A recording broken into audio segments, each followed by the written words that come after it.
Hi there, today I'm going to be talking about this. This is an electric chainsaw chain sharpener.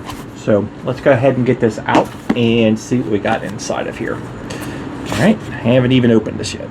Go ahead and open up the box, and inside you can see there is some instructions that talks about what it is, what it does, and there's the back of it. So it's got 6 speeds, spindle lock, angle attachments, sharpen brush mouth. So it's got, of course, a brush system so that you can change out the brushes if need be. And obviously there is a heat dissipation and a safety switch on the back, and it comes with a nice little card. So if you know who you can talk to get information. And inside of here is a bunch of different grinding bits for the grinder. This is the different steps and different angles, and of course we can pull this out, and this just looks like your normal rotary tool, but it's actually made specifically for a application of sharpening your chainsaw chain. Alright, step 1 is to hold down on this, which locks the spindle. You can press it in whenever it is locked, and now that is locked and I can unscrew that. And then basically what we need to do now is we need to put one of our grinders in. I'll go ahead and put that in there like that, and it does come with a tool. Go ahead and tighten that up like that. Beautiful. So the next thing is to put the housing on, which is this guy, and I guess this just fits. Rotate out the housing cap. So this is the housing cap here. We're just going to go ahead and rotate that off, and then we're going to put this down over top of it, and as you can see, it fits down on there nicely. I have to put the cap and it on it together at the same time like that. Go ahead and tighten that down. I'm just going to make sure it's nice and straight and tighten that down as much as I can. It's just finger tight. And I don't think that there is a wrong or a right way to do this. I can twist whichever way, just as long as it's nice and tight. Just go ahead and turn that around. Alright, rotate the housing, install the angle attachment, which is, this is the angle attachment. After connecting the power switch, it has a switch that turns off and on, and then there is a speed button right here, and you can hear the clicky click on that, and of course it goes from 1 to 6, and stick it on about a 4. So that goes from 8,000 to 30,000 RPM. So let's take a look at this. I'm going to get you up nice and close so you can see what's going on. Alright, so here's something I wanted to show you is this right here is actually a tool that allows you to figure out what size bit to put in, because there are different size bits. These are not just extras.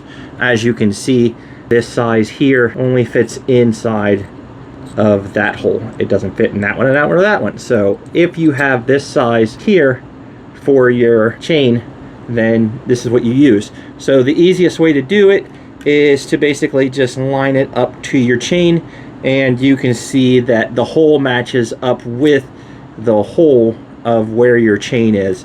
So just set it up against there and you'll see it. It'll fit in there nicely.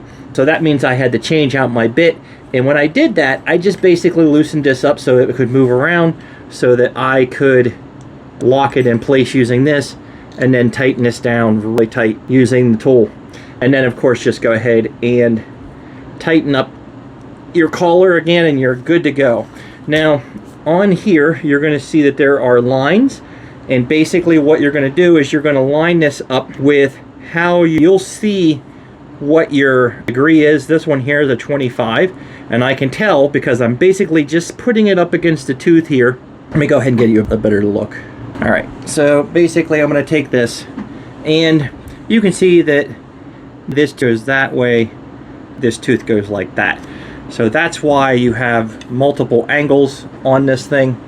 So basically when you're lining this up, you want to have the line that has the angle of what you're at, and you can actually lay that in there and actually see that it's the correct angle. It'll just fit right down inside. Now when I come to do this side, I'm going to switch it around because the tooth is like that. And again, I'm just going to line it up with the line that's there and tighten it up. And again, just back and forth. So mine is obviously this guy here. So just like that. So you just work your way down through, back and forth, and I'll go ahead and turn this on. And I have this on a 4 right now. And this up here is just so you can hold on to it. And there's 6. I'm gonna keep it at like a 4. And again, I'm just pushing up against the tooth like that to get it nice and tight. And again, get it into the groove. That one was pretty bad.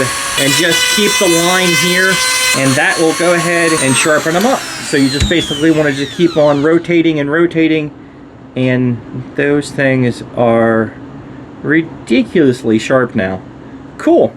So that'll help get a little bit extra life out of these. You don't want to grind them too much. You're just trying to get the burrs and stuff off of them. So if you've got something like this, is a nice way, instead of doing it by hand, it's a nice little tool. I would think, based off of what this is, you could possibly use this as a rotary tool also.